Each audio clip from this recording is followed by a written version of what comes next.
Bugünün qəbul 5 aprel mətn sualları ilə tanış olaq. Short textdən başlayaq. Belə ki, 5-ci sualın düzgün cavabı burada olacaqdır. D variantı. Bir tərcümə edək. Dear travelers, please, deyir əziz səyahətçiləri, xahiş edirik, aeroporta vaxtında gəlin çatın. Ən azı uçuşdan 2 saat əvvəl çatın. Əmin olun ki, öz pasportunuzu və biletlərinizi gətirməyə əmin olun. Və pack your luggage carefully, öz əşyalarınızı diqqətlə yığın və burada belə ki, davam edirik. Yüklərini gətirməyi və əsas özünlə gətirməyi unutma deyir. Daha sonra burada qeyd edir ki, short textdə özünlə yemək və su gətirməyi don't forget, unutma. Təhlükəsiz və xoş bir səyahət arzulayır və travel agentlikdən verilir. Belə ki, 5-ci D variantına baxaq. Agency ask passengers not to forget taking their passports and tickets.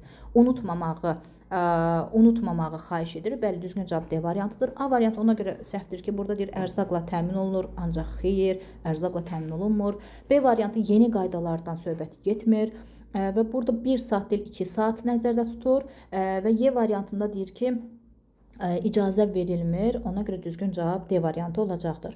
6-cı sualla davam edirik. Dear teachers, əziz müəllimlər, Saturday 6-cı gün və burada PM-ə diqqət edək. PM 12-dən günorta 12-dən sonra olan vaxtı nəzərdə tutur. Günorta belə deyək, gecə 12-dən günortaya qədər olan vaxt AM, günortadan isə olan vaxt PM hesablanır. Baxırıq ki, burada 6-cı sualda düzgün cavab bizim. Belə ki, 6-cı sualın düzgün cavabı Y variantı olacaq.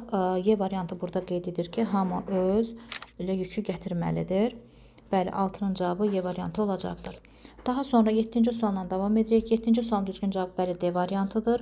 Burada Kathleen Mary describes the way, öz yolu təqdim edir, təsvir eləyir, hansı ki, ad günüsünü keçirəcəkdir. Belə ki, növbəti sual mətnlə bağlıdır. Mətndən ilk öncə baxırıq 8-ci sualda. Tourist və bizdən düzgün fikri istəyir. Qeyd edim, düzgün fikri istəyir və tourist, turistlər 8-də düzgün cavab D variantı olacaqdır. Can visit the river by getting a special documents. Ancaq xüsusi bir sənədlərlə daxil ola bilər. Burada bu sualın təsdiqi bu hissədədir. Tapaq. Tourist.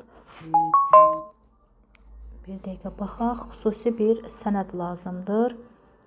Bax, bu hissədə need to document from government. Bax, bu hissə sualımızın təsdiqidir. 8-in cavabı D variantıdır. 9-cu sualda Cano Crystal famous, onu məşhur edən nədir? 9-cu sualın düzgün variantı bəli C variantıdır.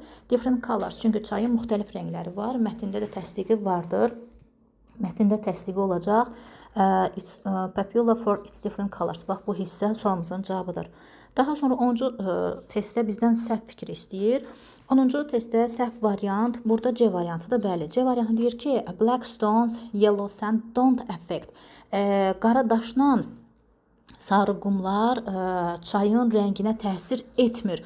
Amma burada mətndə isə bizə qeyd edir ki, colors come black stones and yellow sand. Başqa rənglər məhz qara daşdan və sarı qumdan gəlir. Amma burada təsir etmir deyir. Ona görə düzgün variant onda C variantıdır. 11-ci sual rahat sualdır. Mətn nə haqqındadır? Bu sualımızın cavabı birinci cümlə ilə bağlı olur və burada da bilinir ki, Y variantıdır. 11-də a unique river. Bəli, birinci cümlə bu hissə təsdiqidir.